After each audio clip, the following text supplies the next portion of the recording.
2008 itu tahunnya bagi kami ya, tahun mutilasi. Yang lebih ekstrim lagi, Rian Jombang. Ya memandikan jenazah atau otopsi nggak serem, waktu otopsi itu nggak serem. Tapi setelah otopsi itu yang seremnya pasti didatengin. Ya, mungkin entah itu jin korin dan jin yang menyerupai dia untuk melesetkan asumsi saya. Tapi kita tim udah paket kan bahwa ini di overdosis kan.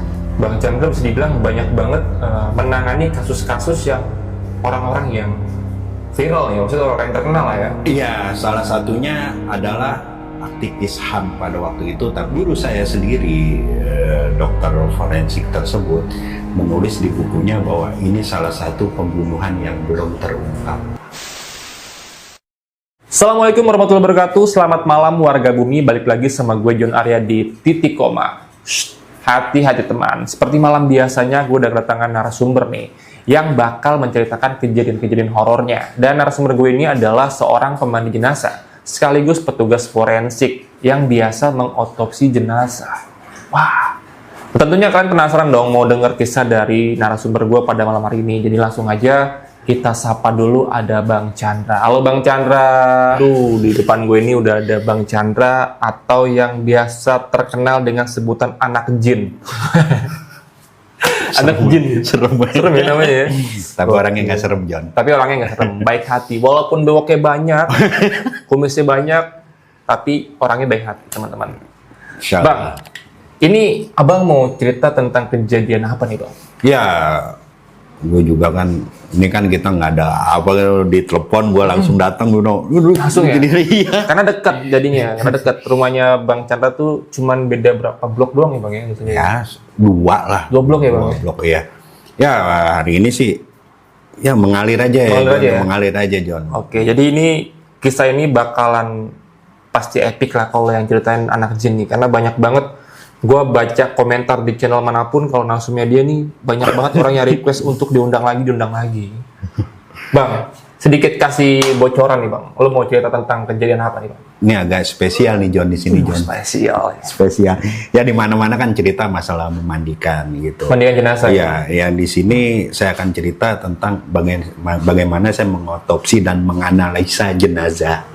Otopsi dan analisa jenazah. Iya, gitu. Oke, ini gue penasaran banget nih, pengen dengar kisahnya yang lebih lengkap dan sampai habis. Jadi buat teman-teman, tonton terus video ini dari awal sampai habis, biar kalian nggak gagal paham sama kisahnya.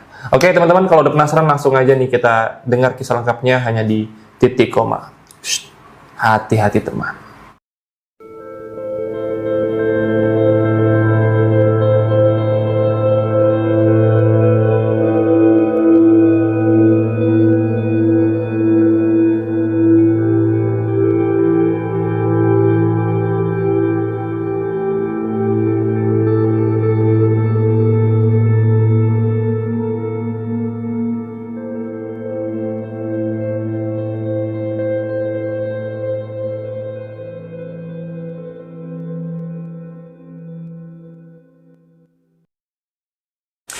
Bang Chandra, gimana nih cerita lengkapnya nih, Bang?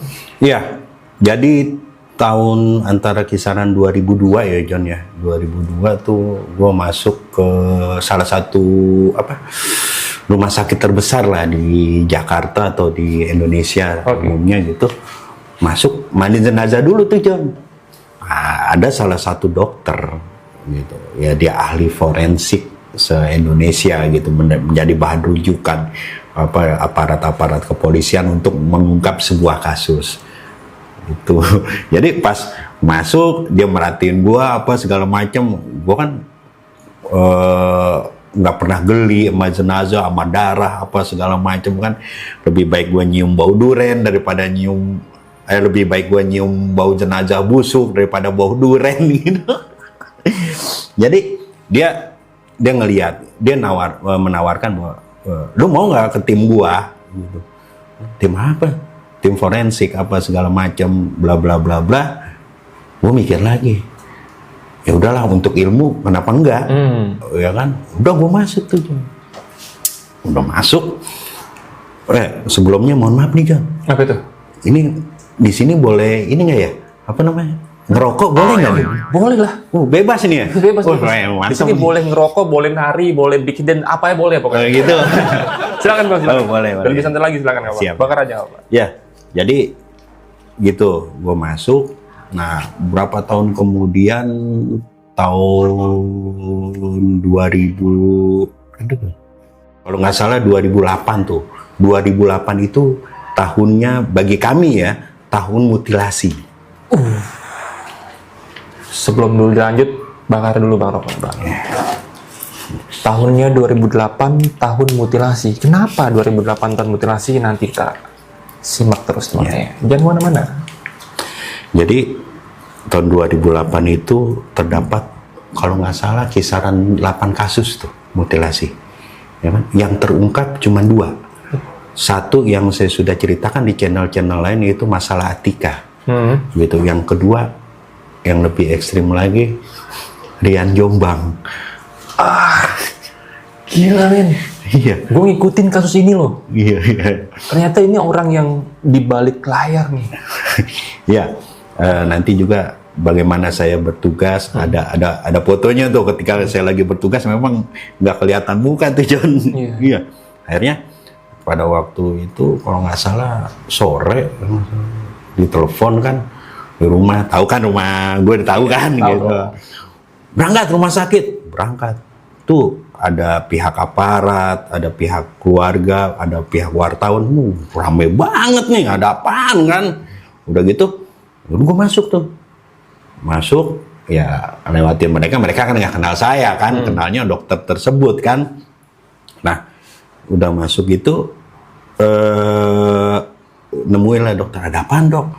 Ini ada kasus mutilasi, gini-gini. Udah periksa dulu, gue periksa bagian-bagian tubuhnya kan, gitu. Nah, sudah gitu, tim udah ngumpul, baru kita analisa jenazah, potongan jenazah tersebut. Gitu. Nah, setelah itu belum dipastikan bahwa RJ ini yang pelaku mutilasi belum. Kita lihat beberapa sayatan-sayatan, termasuk sayatan di muka, di bibir tuh banyak tuh, di mulut itu banyak. Dan ketika itu alis jenazah itu rapi untuk ukuran laki-laki. Oke. Itu analisa satu, rapi untuk, dan mohon maaf, bulu kemaluan itu benar-benar nggak ada. Oh, gundul. Nah, setelah saya konfirmasi sama dokter gitu kan, minta analisa gimana, ternyata itulah ditetapkan bahwa yang membunuh ini orang yang punya kelainan dari seksual. Oh, oke. Gitu. Nah, berjalan Bakar dulu. berjalan dilihat lagi itu potongan paha. Potongan paha itu ada sudah bisa dipastikan bahwa dia dimutilasi dalam keadaan hidup. Hah? Ya, Ih. dalam keadaan hidup dia dimutilasi dan pakai, kalau kita kan dilatih untuk bagaimana melihat jenazah dengan apa dia meninggalnya. Itu pisaunya kecil John.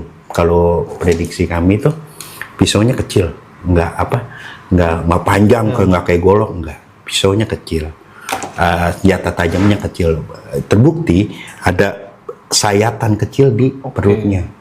Nah itu terus berkembang berita tentang bagaimana kami mengotopsi, berangkatlah ke pihak aparat dan itu diserahkan itu bukti-buktinya, dan canggih lah aparat dah. Luar biasa kan, itu ketangkap pelakunya bahwa RJ ini. Dan ternyata berkat dari pengungkapan kasus tersebut itu bahwa dipastikan itu orang yang berkelainan seksual. Nah, berangkat dari situ kenalah dia, ternyata di kampung halamannya itu kisaran ada 12 atau 10 antara 13 lah korban yang ditanam di rumahnya.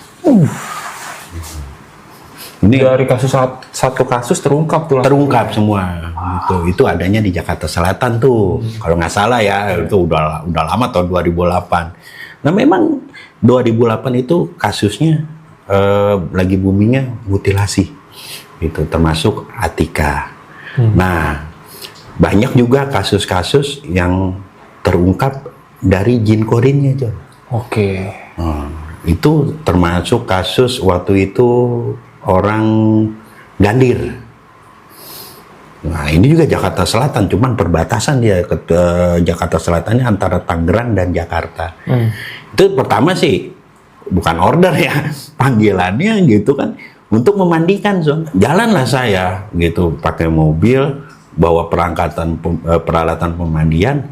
Terus pas di lokasi saya bilang belum ada jenazahnya kan di bak mandi kan biasa udah disiapin sama warga. Dan ternyata masih ngegantung, John. Iya, tuh ngegantung tinggi lah,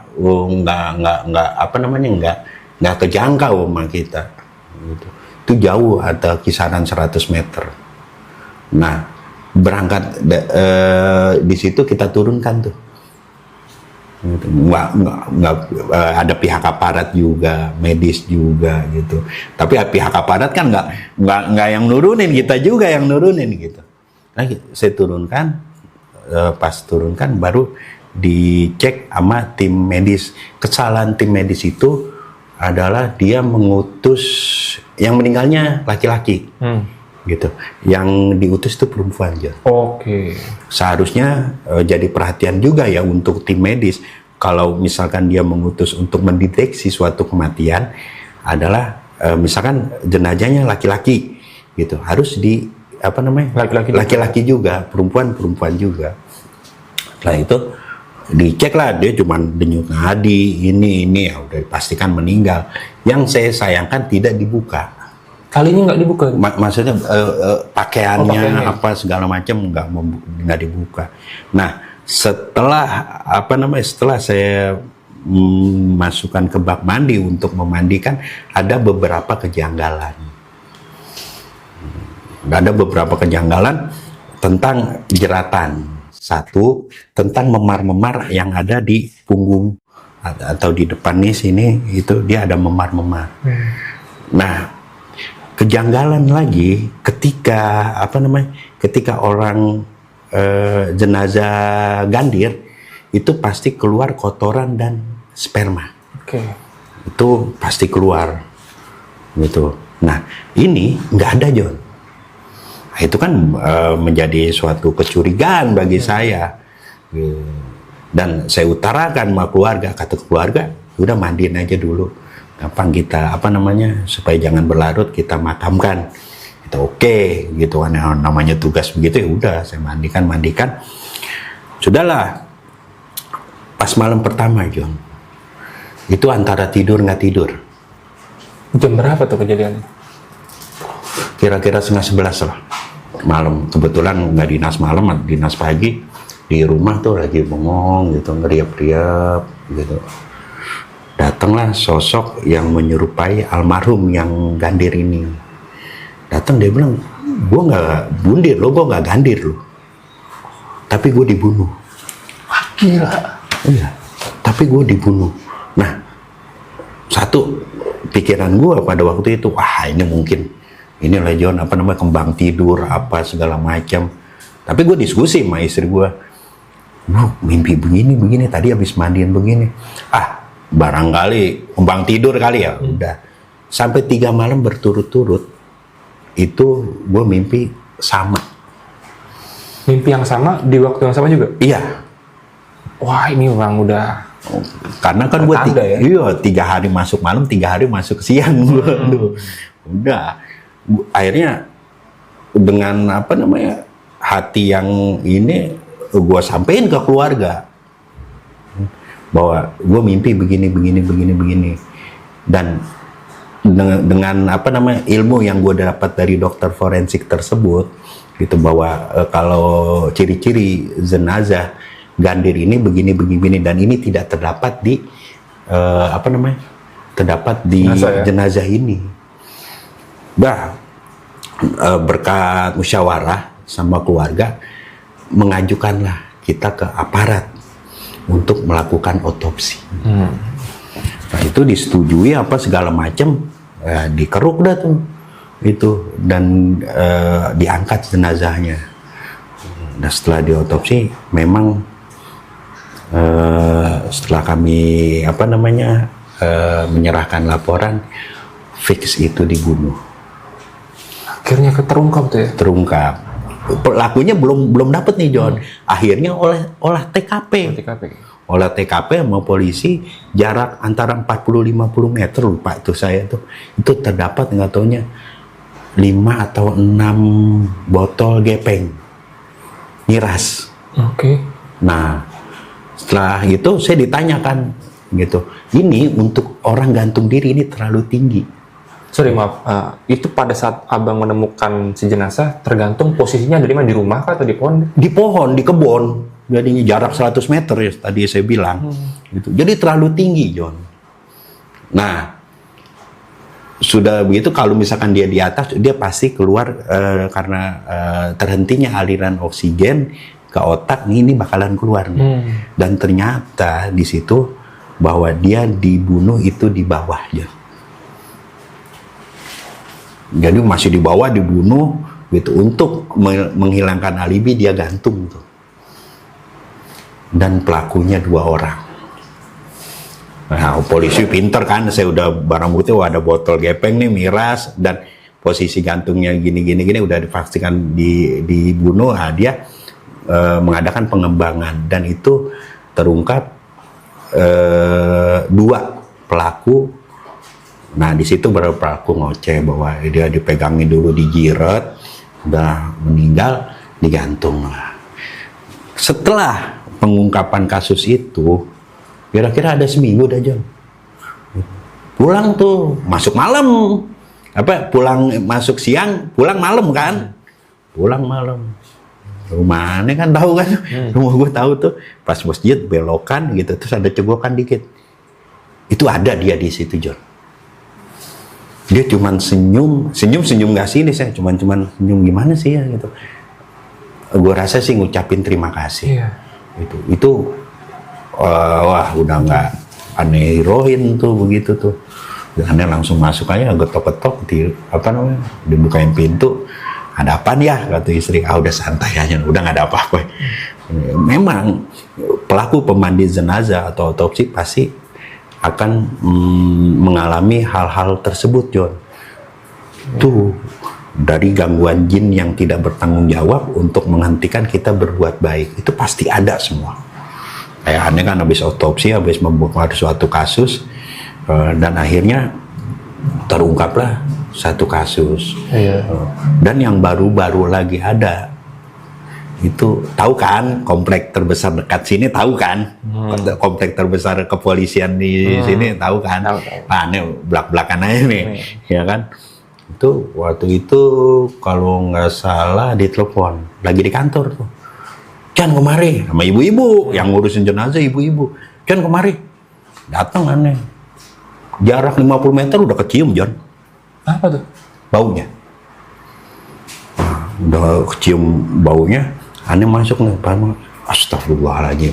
Itu kondisi jenazah udah 10 harian lah. Gila. 10 hari. Lembek itu. Oh iya, udah pecah, John. Iya. Udah pecah. Terus Aneh bilang, ayo Joni, ikut bantuin angkat jenazahnya keluar. Terus sama naik ambulan juga. Ayo Pit. Oh bang, nyerah dah bang, lu aja dah bang. Kalau lu tahan dah. Emang gue bilang gue lebih baik nyium bau mayat busuk daripada bau duren. Lu gak suka duren berarti ya? Enggak. Nah, akhirnya masuk. Ayo nih warga, siapa yang bantuin gitu, warga komplek nih. Nggak ada yang mau aja. Gue bilang, akhirnya sampai ngambek gue bilang, ini kalau nggak ada yang mau bantuin, gue nggak mandiin, gue pulang aja. Dia mikir kali, sampai anaknya bilang, Pak jangan ngambek Pak, tolongin bapak saya. Jadi dia tuh tinggal sendiri di situ, pensiunan aparat. Anaknya itu kira-kira sebulan 2 kali ngunjung itu, John. Sebulan 2 kali, jadi kan 15 hari mungkin ya gitu. Nah itu meninggal pas anaknya masih jenguk, masih ada gitu, pas pulang apa kok ditelepon apa lama ditelepon nggak diangkat apa segala macam nggak aktif. Nah anaknya ke situ lagi udah nggak ada. Ya kisaran aneh berasumsi bahwa ini udah 10 hari lebih karena udah pecah John. Iya. Nah ini suatu pelajaran ya. Saya bukan menceritakan aib jenazah gitu kan karena saya tidak menyebutkan identitasnya. Betul. Nah setelah itu ada yang nekat dah John, daripada bau di situ kan, nekat lah. Ayo apa namanya angkat. Gue bilang gini, jangan ada yang ludah, jangan ada yang ludah. Kalau ngeludah tuh asumsi gue sendiri kalau ngeludah tuh itu bakalan masuk tuh bau dan akan keluarlah jackpot. Gitu. Ayo, seret, anda keluarin lu sampai gitulah, terpaksa lah mereka. Pas kayak karpet begini aneh angkat aja kan begitu, aneh taruh ke apa namanya bak pemandian jenazah, di situ kan udah kelihatan jantungnya. Di jantungnya itu ada bintik-bintik kayak pendarahan 40% ya. Dan berawal dari situ juga, berawal dari ilmu yang dokter kasih, yang aneh sebut, aneh boleh sebut nama nggak? Boleh. Dokter Mun ini Idris yang mengajarkan aneh. Dokter Idris, salam kenal. Almarhum John. Oh, maaf. Berangkat dari situ bahwa gue sampein nih ke anaknya bahwa ini meninggalnya nggak wajar. Ciri-ciri orang meninggalnya keracunan ada di jantungnya itu 40% lah bintik-bintik kayak bintik-bintik darah gitu. Dan kalau dibedah lagi otaknya, diotopsi lagi otaknya, itu gue yakin tuh ada bintik-bintik merah juga kisaran 20 atau 30% di otaknya. Berangkat dari situ diadakanlah penelitian. Otopsi ini kan ada 2 John, otopsi eksternal dan internal. Eksternal ini misalkan dia ada luka lebam kah gitu, ada luka sayatan kah, otopsi internal adalah melihat bagian organ tubuh di dalam tubuh jenazah tersebut, dan itu kan nggak dibongkar lagi karena udah terbuka, tinggal dicongkel doang. Cuma diginiin doang gitu kan, kelihatan tuh bahwa itu adalah ada indikasi diracun. Oke. Berangkat dari situ anaknya bikin laporan bla bla bla segala macam dan terungkaplah memang diracun. Turun juga tuh waktu itu dokter tuh almarhum turun juga, oh ini diracun apa segala macam, dan terungkap juga bahwa yang membunuh nih sama-sama pensiunan John. Wah, temen selekingan ya. Iya, berkat sakit hati atas ucapan almarhum seperti itu. Karena ucapan diracun. Oke, ini buat pelajaran juga buat teman-teman, jaga lisan Anda kalau Anda nggak mau diracun. Bener Bang ya? Iya. Ya ada sih kasus-kasus besar ada, cuman nggak saya sampaikan gitu, seperti aktivis. Dan tahun 2006 apa kalau nggak salah tuh ada salah satu korban dipaksakan overdosis. Berarti cekokin dong. Disuntikan. Laki-laki perempuan. Nah, di sini saya nggak memandikan, tapi membantu dokter menganalisa jenazah. Gitu. Dan itu ada 20 suntikan lebih. Antara kisaran 20-25 lah suntikan.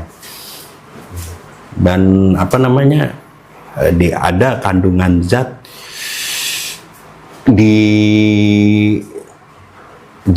gue sebut nggak apa-apa ya, ada kandungan zat amfetamin itu 36.000 miligram liter di tubuhnya. Tapi almarhumah tersebut masih bisa dibawa ke rumah sakit. Itu hebatnya tuh, kuat tuh.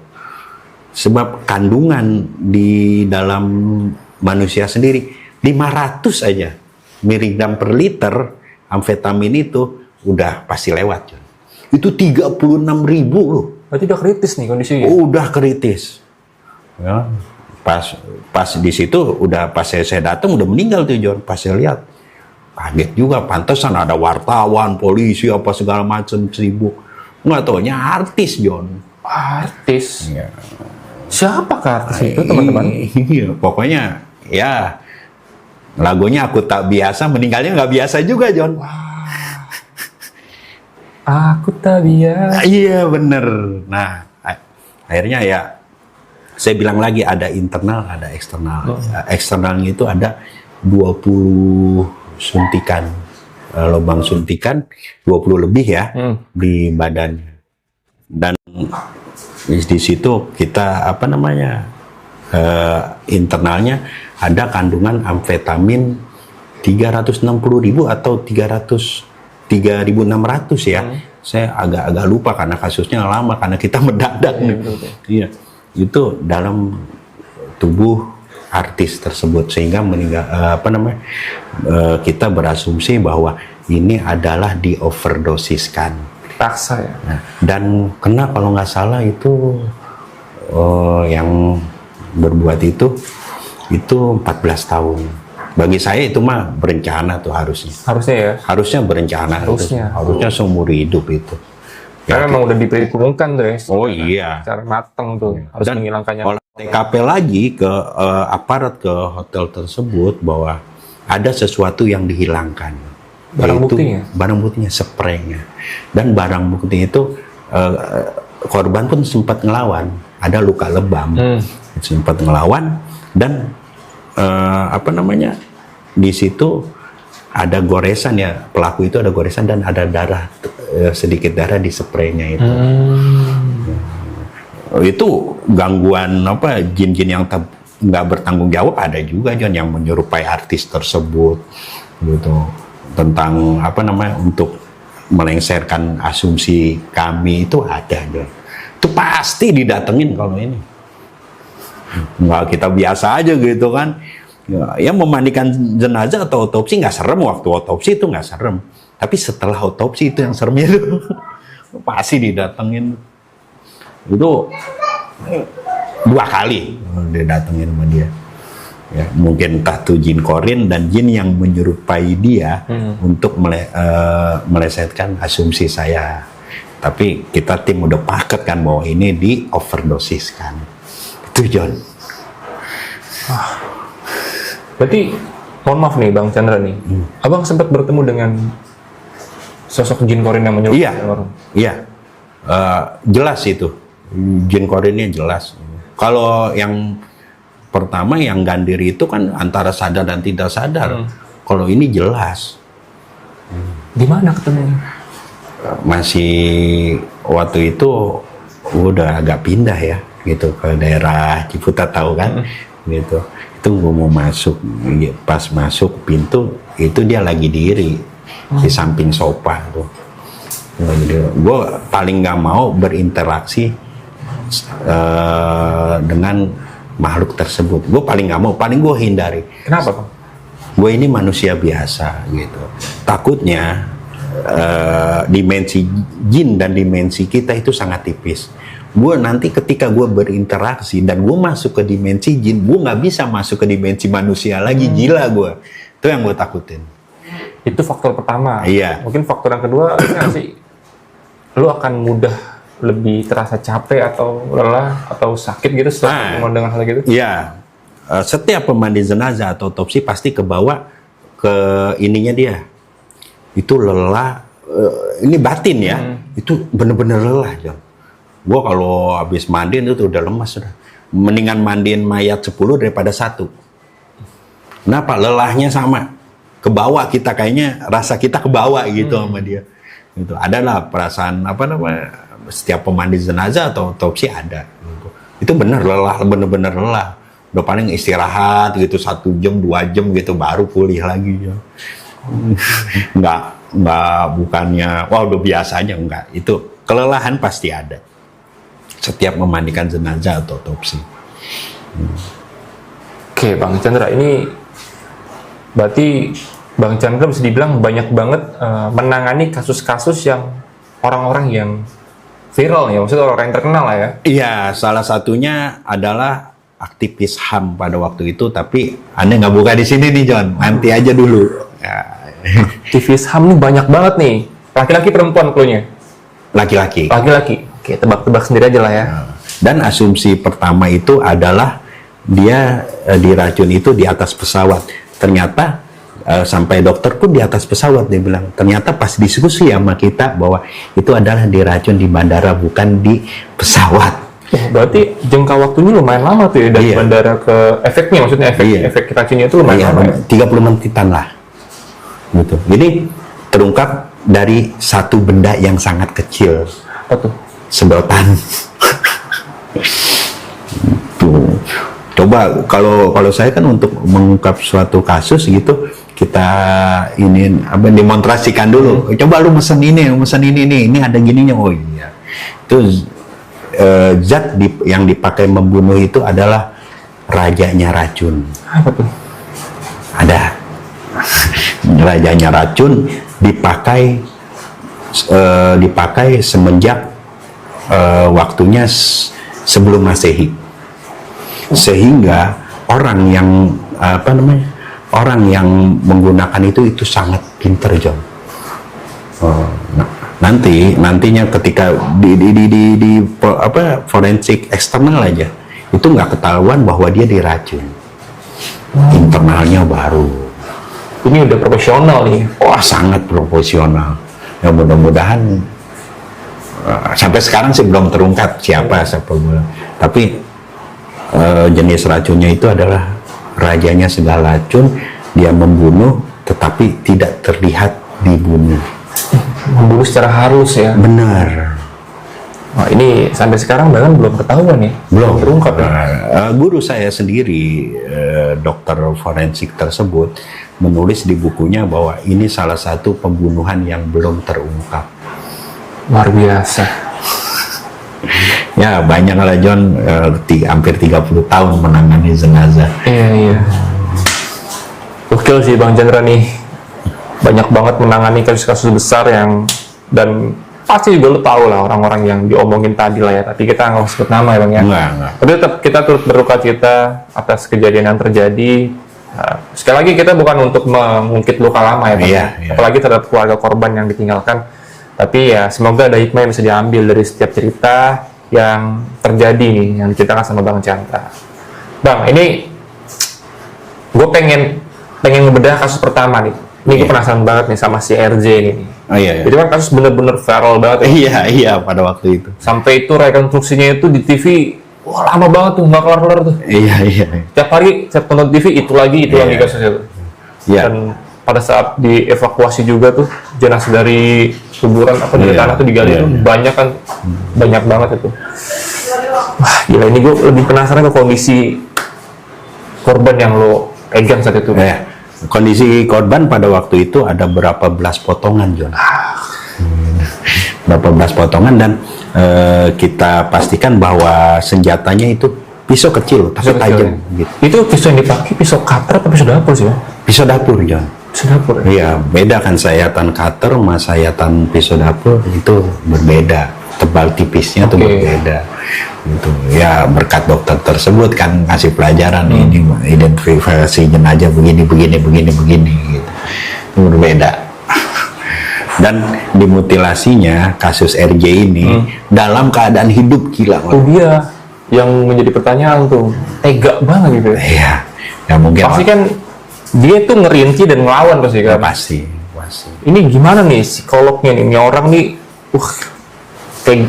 benar-benar psikopat itu. Iya sih. Kita aja kalau gue pribadi aja kalau mau motong ayam tuh ada rasa. Iya. Ini kan apalagi itu manusia, Bang. Benar. Dan terungkap bahwa ini nih ada omongan nggak enak ke RJ ini dan disangkanya dia ada main sama pacarnya RJ ini. Cinta segitiga, tetapi lain Penyimpang ya. Penyimpangan seksual. Ya. Gitu. Suka sesama jenis. Benar. Kalau sekarang orang bilang apa LGBT ya. Oh ya, kalau sekarang sebenarnya boti lah ya. Boti. Gitu. Ya berkat dari situ, dari alis, bulu kemaluan, apa segala macam kita analisa bahwa ini adalah penyimpangan seksual. Dan sempat ini sorry nih Bang, gue potong nih Bang. Kenapa pada saat lo temukan itu memang rata-rata begitu semua kah? botak semua tuh gimana sih kalau orang-orang yang seperti itu atau gimana? Yang enggak, tergantung. Ya, enggak, yang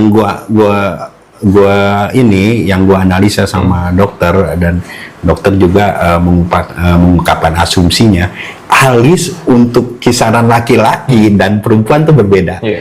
Dia tuh kayak perempuan, John. Diukir. Disulam gitu. Iya, terus ya berkat dari itu juga ya kita asumsikan bahwa ini nggak normal nih.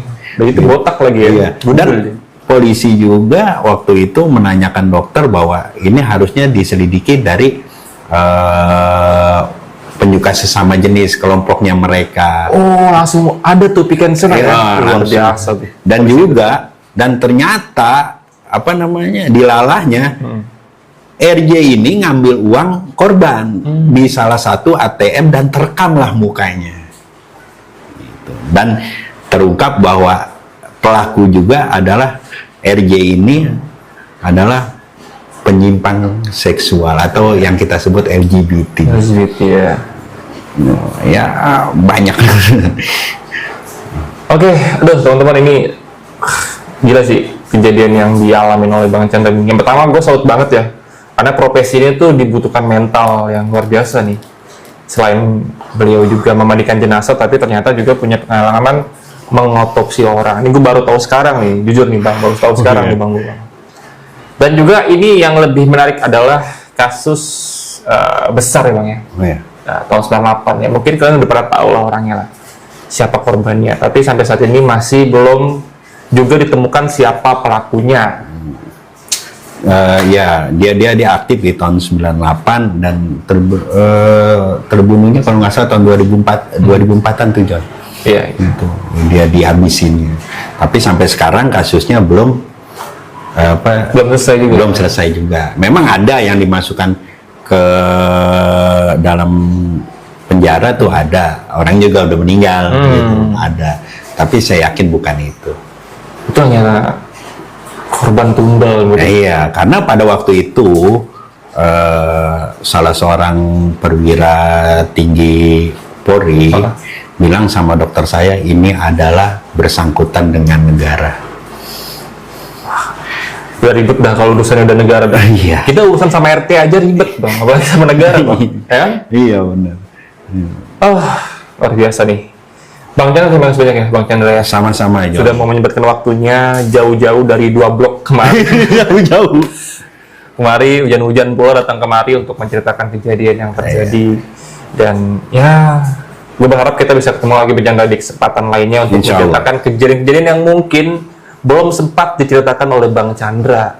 Jadi nanti insya Allah kalau ada kesempatan lagi kita undang Bang Chandra untuk menceritakan semua kejadian yang masih menjadi misteri teman-teman. Bang Chandra, sebelum kita akhiri nih Bang Chandra, ada gak sih pesan-pesan nih mungkin buat teman-teman yang nonton gitu? Ya, pesan-pesan cuman ingat aja kematian gitu. Sebab kematian itu adalah suatu pesan bagi kita untuk selalu berbuat baik di muka bumi. Itu aja, John. Oke. Berarti kita harus selalu berbuat baik ya Bang ya? Iya. Berbuat baik dan nggak boleh pamrih. Benar. Benar ya Bang ya? Benar. Jangan sampai berubah dari baik ke jahat. Wah, lebih baik. Ya, lebih baik mantan preman daripada mantan ustadz, kan begitu jadinya. Oke, buat Bang Chandra, makasih banyak sekali lagi udah mau datang kemari. Dan buat teman-teman, gue juga mau ngajak kalian, khususnya buat kalian yang punya kisah-kisah menyeramkan atau kejadian apapun yang masih bersangkutan dengan misteri ataupun horor, kalian bisa langsung aja DM ke Instagramnya @titik_koma. Dan jangan lupa untuk follow sosial media kita lainnya, ada TikTok, Instagram, dan jangan lupa untuk saksikan terus Titik Koma karena masih banyak video yang harus kalian tonton. Dan akhir kata, gue John Arya dan Bang Chandra pamit undur diri. Assalamualaikum warahmatullahi wabarakatuh. Bang Chandra, terima kasih banyak. Sama-sama. Sallallahu ala Muhammad, sallallahu alaihi wasallam.